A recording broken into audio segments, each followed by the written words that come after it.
And we are back live, and our apologies for any technical issues, but I was going to turn it over, and I did, to Dr. Neal Barnard. Please start us off in the conversation on diabetes and heart disease. Well, thank you so much. I appreciate the opportunity to be with you today. Diabetes is a huge issue. 37 million Americans have it now. Many more are on the way to it, and a lot of them are not yet aware of it. However, we have tremendously good news based on research that our team and that other teams have been doing, and I'd like to share that with you. My own introduction to diabetes came as a child growing up in Fargo, North Dakota. My dad grew up in the cattle business, but he didn't like raising cattle.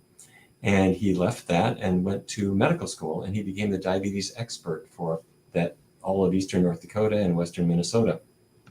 And he'd get home from the clinic around 6 or 6:30, and he'd set down his bag and slump into a chair.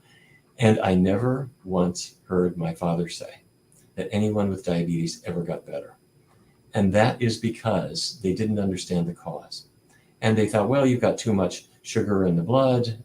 Don't eat sugar. Don't eat carbohydrate too much that turns to sugar. But that really wasn't the issue. And fast forward a few decades. In 2003, the National Institutes of Health gave my research team a chance to test different diets and a different approach. And here is, let me share with you what causes type 2 diabetes. It's not sugar, and it's not bread, and it's not rice. Here's what happens. Muscle cells, the muscle cells of your body, are powered by sugar. Glucose. The glucose in your bloodstream goes into the muscle cell and powers it, just like gasoline powers your car or electricity powers your car. Glucose powers your muscle cells. And that glucose, in order to get inside the cell, needs insulin. Insulin comes from your pancreas, which is behind your belly button, and it goes to the surface of every muscle cell. And just like a key, it opens up the surface of that cell to let the glucose come into the cell. And then the cell has power. So what could go wrong? What goes wrong is that if we're eating fatty foods, meat, cheese, or fried foods, fat gets into the cell. Microscopic particles of fat get inside our muscle cells, and that stops insulin from working, just in the same way as if somebody put chewing gum in your front door lock, your key wouldn't open your door anymore. If your cells are filled with fat, insulin can't work. That's called insulin resistance. And this happens very rapidly. It's happening in children in school. They're 14, 15, 16 years of age. They're eating chicken nuggets and cheese pizza. And the fat from these foods gets into their muscle cells and makes their insulin not work so well anymore. And we're seeing kids diagnosed with diabetes before they get their high school diplomas. That's the bad news. The good news is, what if I try to get the fat out of my cells? What if there is no animal fat in my diet because I'm not eating animal products anymore? Good. What if I keep oils low because I'm not eating a lot of fried foods and oily foods? At that point, the fat that's built up inside the cells starts to dissipate because there's no more fat coming in. When we avoid fatty foods, the fat dissipates from the cell, your insulin starts working again. I'm talking about your natural insulin in your body, starts working again. The insulin resistance is replaced by insulin sensitivity. Your blood sugar comes down. If you have diabetes now, you put this to the test by following a diet with no animal products at all. That eliminates all the animal fat, and keeping oils very, very low. And what you'll tend to see is that your blood sugar starts coming down very quickly. Work with your doctor as you do this, because your doctor will want to bring you down on your medicines as you get better. The last thing I just want to mention really quickly is, how do we introduce this to a patient? Or how would you introduce it in your own life, maybe to yourself or to your whole family? 2 steps. The first step is to decide, okay, I want to do this, but I want to experiment with foods. What are plant-based foods that I might like to have? Okay, for breakfast, maybe some oatmeal or cornflakes with soy milk or almond milk, or some veggie sausage instead of the meat sausage, pancakes without the butter. Okay, you get the idea. Plant-based foods, test them out. And for lunch, maybe pizza without the cheese, or the bean burrito, or something like that. For dinner, it could be pasta, not with ground beef sauce, but with tomato sauce, or a bean chili instead of a meat chili, or sushi made from cucumbers rather than fish. Whatever the case is, you're trying always the plant-based options. Test them out for a week. You'll find things you like. And then step 2, now that you've found the foods that you like, give it give it a good test for about 3 weeks. A 3-week test drive is all it takes to see the power of a plant-based diet for type 2 diabetes. When you do that, it takes the heat off your whole body. Your skin starts feeling so much better, and in the process, it protects your heart. So there you have it. That's in a nutshell, how we handle diabetes. Amazing. Judy? So are you saying then that if you have something that's called pre-diabetes, which is an A1C that's lower than the level where diabetes is determined to exist, that by eating a plant-based diet that you can stop that from progressing to type 2 diabetes? Yes, a number of years ago, the Diabetes Prevention Program tested whether metformin, the commonly used drug for diabetes, could reduce the transition from prediabetes to diabetes. It does. But they also wanted to see if a diet change could do the same. And it does, even more powerfully than the metformin. So if a person does not yet have diabetes or prediabetes, now is a time to follow the same kind of diet that I just described, and the odds of you ever developing diabetes will plummet. Can you just distinguish type 1 diabetes from the prediabetes and the type 2 diabetes that we're discussing? Sure. Type 1 diabetes means that the cells in the pancreas that produce insulin are no longer there. They've been killed off, and they've been killed off by an autoimmune process typically. Something has happened in the body that causes your immune system, which is supposed to knock out viruses and knock out bacteria, it's now knocking out your own cells, the cells that produce insulin. We believe that this may be caused even by foods, dairy products, for example. The dairy protein can be recognized as a foreign protein. Your body makes antibodies to it. Those antibodies then turn around and start attacking you.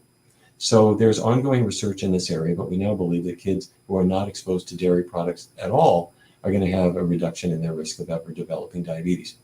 Type 2 diabetes means that you still have the cells that make insulin. They're still in your pancreas, but your body resists insulin's action. That's the fat buildup in the cells that I was describing. So can eating a plant-based diet, if you are one of those who has type 1 diabetes, can eating a plant-based diet help at all? Yes, it will help. It will not restore those cells. If those cells are gone, they are gone. But if you have type 1 diabetes, you're injecting insulin. And the amount that you inject is affected by how much fat is building up in your cells. So just like a person with type 2, you may have fat building up in your muscle cells and in your liver cells. And when we adopt a low-fat plant-based diet, you need less insulin because you're not so insulin resistant. The amount of reduction is probably about a third on average. In other words, if you're injecting a certain amount, you're still going to need insulin if you have type 1 diabetes, but the amount that you'll need will be cut by about a third. More importantly, you're on a diet that's going to protect your heart. People with diabetes don't usually die of a high blood sugar or a low blood sugar. It's a cardiovascular problem. It attacks the heart or the tiny blood vessels to the eyes or the kidneys or the extremities. So you want to baby your blood vessels. And the diet that I just described doesn't have any cholesterol in it. It doesn't have any animal fat in it. It's the diet for everybody who's got diabetes because it protects your blood vessels, including the blood vessels to your heart. So you just spoke about the next question, actually answered it in part, but could you tell us a little bit more about the relationship between type 2 diabetes and cardiovascular disease? Yes, as I mentioned, cardiovascular disease is the huge risk for any type of diabetes.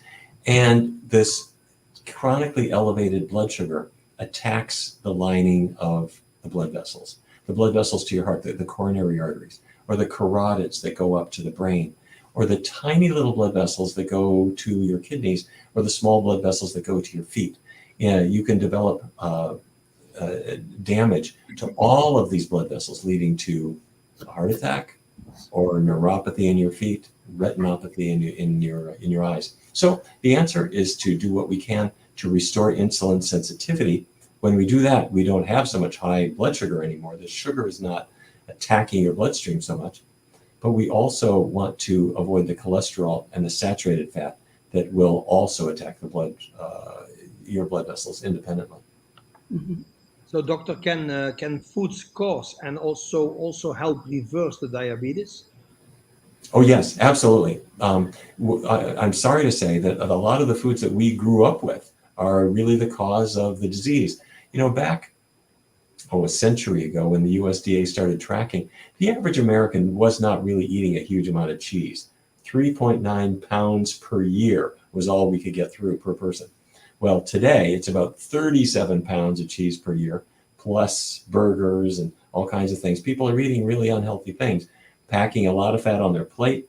That fat gets into your cells. It causes insulin not to work anymore. But we can turn that around by wiping those things off our plate tonight and adopting a healthy, totally plant-based diet. The key is to just find the foods that work for you. They're always there, and then you share this information with your family. Which foods would be typically the really good ones in order to get rid of diabetes? The four food groups that we're going to focus on the most are fruits, vegetables, whole grains, and the bean group, or the legume group. That's beans, peas, lentils. Those four groups are really the most important.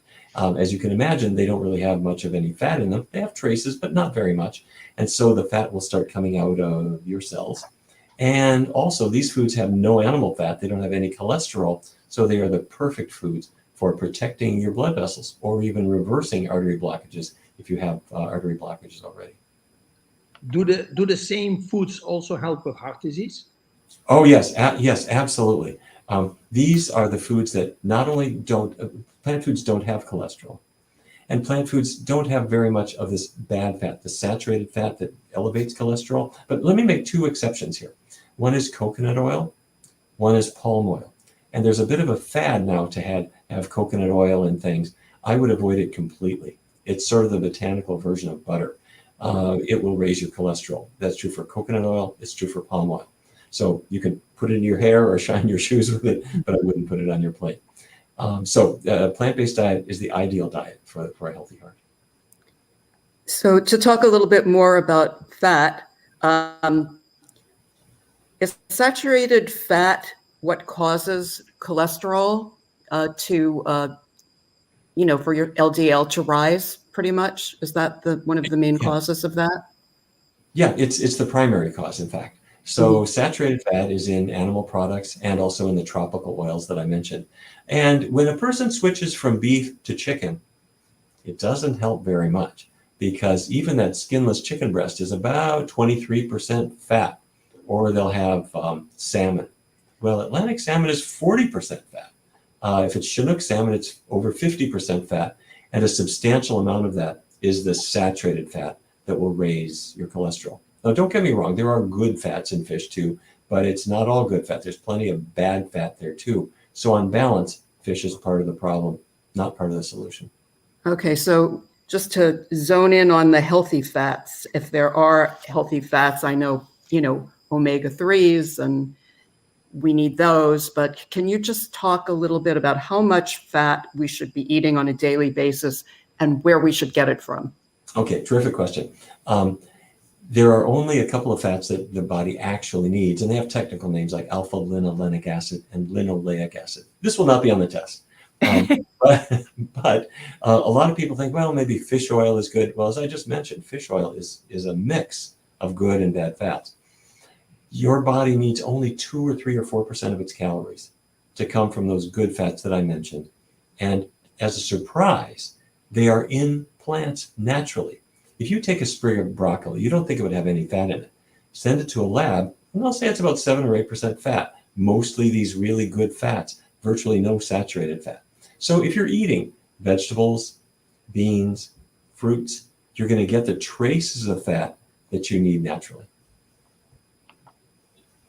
Just one more follow-up on the fats. For supplementation, I know that there's a controversy now about, I think is it the EPA and the algae oil that's the controversial element there? Could you just speak about that for a moment? I'm not sure which controversy you're talking about because everything in food is controversial, I'm sorry to say. But the big controversy that came up was DHA and EPA are 2 long-chain fatty acids. They're in fish, but you can also make them from algae, and they're vegan and so forth. And there is some evidence that they might reduce the risk of Alzheimer's. That's a good thing. But research has also shown that when people supplement with fish oil, their risk of prostate cancer goes up. This is for men, obviously, but the risk of prostate cancer goes up substantially. And at first we thought this was a fluke. We thought this couldn't be because nobody ever explained it. But we now see it so consistently that we believe it. For some reason, when people are using fish oil supplementation, their risk of prostate cancer goes up. So anyway, what can you do? You can get your fatty acids from the healthiest source. Those are the vegetables, beans, and fruits that I mentioned. If you want to take an omega-3, you can get the vegan omega-3s. We don't know if they're free of that same problem or not, but if you go online on Amazon or whatever, they have DHA and EPA, totally plant-based. But you might do one other thing. You can see if you're low or not. There are companies like Omega Quant. You pay them $50 or so, they'll send you a card, and you put a drop of your blood, you prick your finger, put a drop of blood on a little circle, send the card back, and they'll tell you, are you low in EPA and DHA or not? If you're not low, then there's obviously no reason to go further. Fiber. How important is fiber for preventing and reversing diabetes and heart disease? And how does that work? Okay, terrific. Fiber means roughage, plant roughage, and it's in beans, and it's in vegetables and fruits and in whole grains, sort of in that order. Beans are the fiber champion, but it's not in animal products. I've been beating up on animal products here, and it's partly for all the bad stuff they have, but there's one more thing. They don't have the fiber that you need. Now, fiber does a lot of good things. Fiber helps get bad things out of your digestive tract. It's sort of a broom that sweeps you out. But it also lowers cholesterol. So when people are on diets with lots of beans in them and vegetables and fruits, that high fiber diet lowers cholesterol in addition to the fact that there's no cholesterol or animal fat in the foods that you're eating. Does that where the portfolio diet by David Jenkins come in? Should one, if they're looking to reduce their cholesterol while they're on a plant-based diet, look to that, which is, focuses, as you know, on soy and soluble fiber and nuts and legumes? Yeah. David Jenkins is a genius. He's in Toronto, and I've been a huge fan of his work. And he correctly said, well, soy products will reduce cholesterol a little bit, apart from the fact that they don't have any cholesterol. But they also have a specific cholesterol lowering property. And that's also true with brand like oat bran and other soluble fibers. It's also true for certain plant sterols. These are things in plants, and they're marketed as commercial products like Benecol or Take Control. And finally, you also see this with almonds and other nuts. So what Dr. Jenkins did is kind of the obvious thought, but nobody had done it. He said, let's start with the vegan diet, so there's no animal products in it. And now let's emphasize soy and oat bran and plant sterols and nuts and see what happens. And what happened was explosive. People's cholesterol levels would drop by about 30% within maybe 4 weeks. That was as powerful as a statin drug. And you just did it entirely in your own kitchen. So that's the portfolio diet. It's a combination, a portfolio of sort of the best cholesterol lowering foods. We have a few questions from our audience right now. I'd love to get those in here too if we have a few extra minutes. One is pretty straightforward, and you were talking about fats earlier. And the question here is, should we consume flaxseed? You can. Flax is one of many sources of alpha-linolenic acid. That's the basic omega-3 that your body will then lengthen into other forms, including the EPA and DHA. So flax is fine, but I would suggest you do one other thing. Don't eat a lot of competing fats. So if you're getting the healthy fats from flax, but you're also eating meat, which has all the bad fats in it, those bad fats are going to crowd the healthy fats out of your body. That's not so good. That can also even happen with things like fryer grease, vegetable oils that are in the French fries and onion rings and those kinds of things. So flax, fine. You don't necessarily need it, but it's fine. But avoid the competing fats also. Fantastic. Another question came in, this one about statins, and I've never heard this before, but the question is, do some statins cause diabetes? When statins came out, they were miracle drugs because they would lower your cholesterol, and they do. However, they're used lifelong, and the longer you're on them, the more problems that we have come to see. And so we started to discover that, yes, the statins do raise the risk of diabetes a little bit. They cause a little bit of weight gain. There has been some suggestion that in rare cases, they may even cause dementia. So we're starting to realize that although statins are overall fairly healthy and these risks are not really common, they are not zero. And so this is all the better reason for looking to diet. 90% of people on a statin drug would not need them if they weren't eating the foods that raise cholesterol in the first place. They're taking a drug to undo all of the things that they ate at dinner time. So technically it doesn't cause them, but in a way it doesn't do any good either.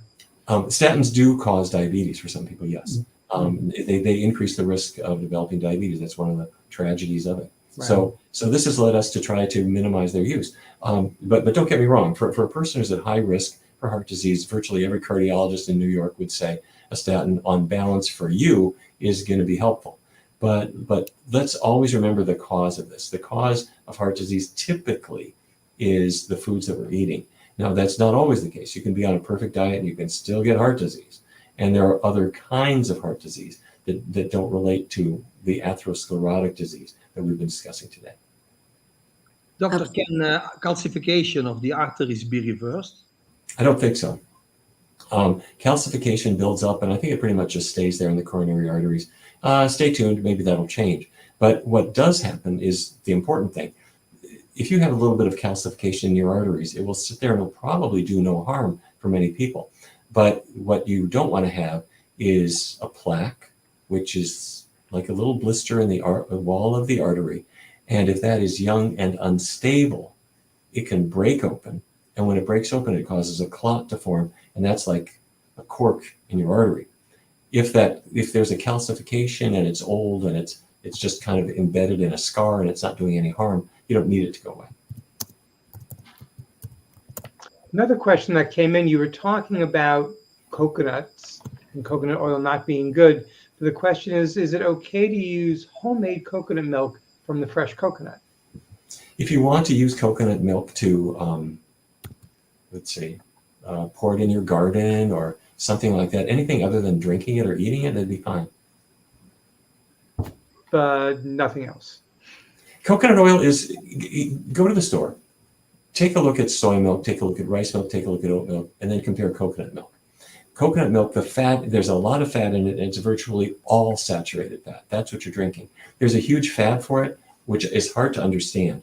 It used to be that you would go into the health food store, and it was soy milk, huge amounts of soy milk, of all different flavors. For some reason, people have gotten afraid of soy due to the mistaken idea that soy might cause cancer, which it doesn't. It reduces the risk of cancer quite clearly, both for breast cancer and prostate cancer. But for some reason, that has caused the market share to go to coconut milk, which is the last thing people should be, well, not the last, but coconut milk is something that you should not be consuming. Judy? Can you just tell us a little bit about the relationship between type 2 diabetes and kidney disease? Yeah, if you were to go into a dialysis ward, you would see people whose kidneys have been attacked by really two things. In many cases, it's hypertension, because a high blood pressure blows out the little nephrons, which are the filter units inside the kidneys. They cannot handle this huge pressure coming into the kidneys. But the other thing is diabetes, type 1, type 2. Both of them will cause the nephrons to be damaged as well. Mm-hmm. This very high blood sugar that's maintained all day, all night, because the sugar can't get into your cells where it belongs, that just beats up the kidneys. So to protect your kidneys, you really want to keep your blood pressure in the healthy range. You want to keep your blood sugar in a healthy range too. Thank you. Fantastic. We have one more, just more of a statement than a question, but from one of our listeners, they said, thank you for being here. I was wondering if you and other whole food, plant-based lifestyle med doctors are doing lectures for docs and med students. And you can only imagine how much it would help. All the time. Many doctors are taking an interest in this. It's not been a part of our medical training in the past, unfortunately, but there's renewed interest in it. And there is also a huge interest among medical students. And so here at the Physicians Committee for Responsible Medicine, that's what we do. We give live lectures to medical students. We have online continuing medical education. I want to praise our friends in Albany who just passed unanimously in the Assembly and in the Senate a bill saying that the New York State government is going to provide information on diet, including plant-based diets, and make it available to physicians in the state. By the way, the governor has not signed that bill yet. So if anybody wants to pick up the phone and give the governor a little nudge, that would be a good idea. But when doctors help patients to understand what a healthy diet is, they're giving that gift to the patient.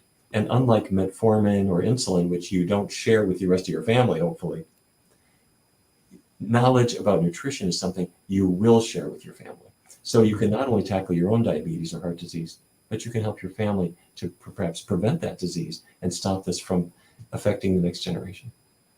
We've run a few minutes over. Judy, Ben, do you have any final questions you'd like to ask? Well, I do, about the resources then, and what you were talking about the Physicians Committee for Responsible Medicine and what they do. I know that you have a marvelous website. So could you just tell us a little bit about the resources that our audience can look, if they want to look into, to take a deeper dive into a lot of these things that we're discussing? Thank you for asking. There's an app on your iPhone and also on Android called the 21-Day Vegan Kickstart. It's free. It's in English and in Spanish. We devised it for our doctors to use with their patients, but you can use it. And it's terrific. It's got menus and recipes and cooking videos. Again, totally free. The 21-Day Vegan Kickstart on your iPhone, on your Android. For anybody, go to our website, pcrm.org, and you'll see lots of information there. You can just do a search for whatever topic you're interested in. I might also mention for doctors in practice, Nutrition CME, as in continuing medical education. Nutrition CME, lots of resources there. We have something called the Nutrition Guide for Clinicians. You can look up varicose veins. Just go to Nutrition Guide for Clinicians, just type that in your Google search, and then you can search for whatever disease, and you'll get lots of information there. The final thing is when people come to our medical center, Barnard Medical Center here, which by the way, we do telemedicine for people in New York. When they come in here, it's a nonprofit clinic. We talk to them about diet. On the way out the door, we give them a little QR code that goes to a website called foodinstructions.org. And you can go there now, and you'll see these cute little videos that explain everything that I just went over about the cause of diabetes. It's called foodinstructions.org. Wow, that's great. Thanks. We're just putting that in the chat right now, and I think we've even got a few minutes over. But Dr. Barnard, on behalf of Ben, Judy, all the technical gods who weren't with us earlier in the event, thank you so much for your time, your patience, and your wisdom today. We really, really appreciate it. It's been great talking with you today. Thank you. So next week, or I should say next month, on Heart to Healthy Heart, we will have Dr. Nathan Bryan to our live stream. It'll be Wednesday, the 26th, and he'll be discussing the impact of nitric oxide on the cardiovascular system.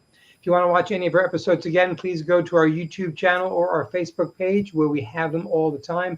On behalf of Judy and Ben, I'm Jim Spellos, wishing you optimal health, and hope to see you next time on Heart to Healthy Heart.